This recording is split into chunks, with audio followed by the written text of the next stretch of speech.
प्रश्नावली 2.1 का हम प्रश्न पहला सॉल्व करेंगे।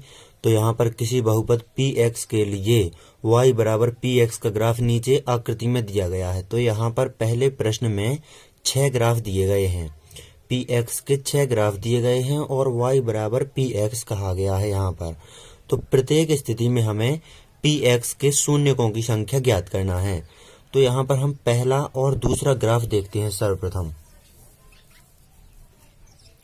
तो ये पहला ग्राफ है, यहाँ पर px के शून्यकों की संख्या बताना है हमें, और यहाँ पर इस दूसरे ग्राफ में px के शून्यकों की संख्या बताना है। तो जो px का ग्राफ होगा वो x अक्ष को, जो ये x अक्ष है, इसको जितनी बार प्रतिच्छेद करेगा px के शून्यकों की संख्या उतनी ही होगी। तो यहाँ पर जो px का ग्राफ ये रहा, ये तीर जैसा सीधा, ये है px का ग्राफ। तो ये px का ग्राफ क्या x अक्ष को प्रतिच्छेद कर रहा है? नहीं कर रहा है, x अक्ष के समांतर जा रहा है, प्रतिच्छेद नहीं कर रहा है। इसीलिए जो पहला ये ग्राफ है इसमें px के शून्यकों की संख्या 0 होगी। तो ये आपको पहले में लिख देना है, px के शून्यकों की संख्या बराबर 0। अब हम दूसरा ग्राफ देखेंगे। तो यहाँ पर हम दूसरे ग्राफ में देखेंगे तो px का ग्राफ है जो ये पेंसिल से बना हुआ है ये। तो ये px का ग्राफ x अक्ष को कितनी बार प्रतिच्छेद कर रहा है? केवल एक बार प्रतिच्छेद कर रहा है, यहाँ से यहाँ पर एक बार बस प्रतिच्छेद कर रहा है। तो यहाँ पर जो दूसरा वाला ग्राफ है इसमें px के शून्यकों की संख्या होगी 1।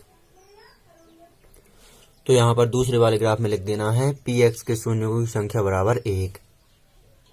अब हम तीसरा और चौथा ग्राफ देखते हैं। तो यहाँ पर ये रहा तीसरा ग्राफ ऊपर की ओर ये, और ये रहा ऊपर की ओर चौथा ग्राफ। तो यहाँ पर अब तीसरे ग्राफ में देखेंगे तो px के शून्यकों की संख्या होगी 3। चूंकि px का ग्राफ है ये, यहाँ से ये एक बार यहाँ पर इसने x अक्ष को प्रतिच्छेद किया, यहाँ से ऊपर की ओर गया तो यहाँ पर दूसरी बार प्रतिच्छेद किया, फिर यहाँ से नीचे की ओर आ गया तो यहाँ पर तीसरी बार प्रतिच्छेद किया। तो यहाँ पर इस तीसरे वाले ग्राफ में px के शून्यकों की संख्या आ जाएगी 3 आंसर। तो ये आपको नोट कर लेना है। अब हम चौथा ग्राफ देखेंगे। तो यहाँ पर चौथे ग्राफ में देखेंगे तो px के शून्यकों की संख्या होगी 2।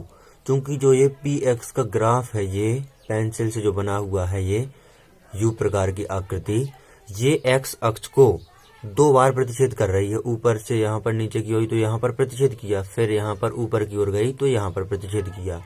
तो इस चौथे वाले ग्राफ में px के शून्यकों की संख्या आ जाएगी 2।